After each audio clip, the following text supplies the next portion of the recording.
നഗരമധ്യത്തിൽ mayor Arya രാജേന്ദ്രനും KSRTC ഡ്രൈവറും തമ്മിലുണ്ടായ തർക്കം പുതിയ തലത്തിലെത്തി.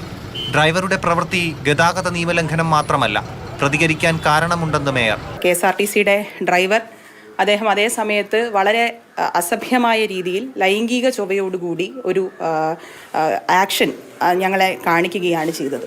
2 സ്ത്രീകൾ എന്നുള്ള രീതിയിൽ തന്നെ ഞങ്ങൾ അതിൽ അസ്വസ്ഥരായിരുന്നു.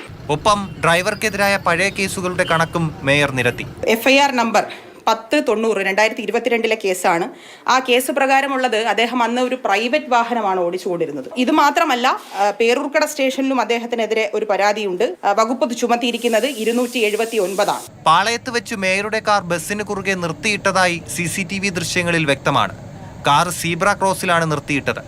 KSRTC ബസിന്റെ ഇടതുവശത്തുകൂടി കാർ മറികടന്നുവെന്ന് വ്യക്തമാക്കുന്നതാണ് ദൃശ്യം. മേയർ വാഹന ഗതാഗതം തടസ്സപ്പെടുത്തിയെന്ന ഡ്രൈവർ യദുവിന്റെ പരാതിയിൽ പോലീസ് ഇതുവരെ കേസെടുത്തിട്ടില്ല.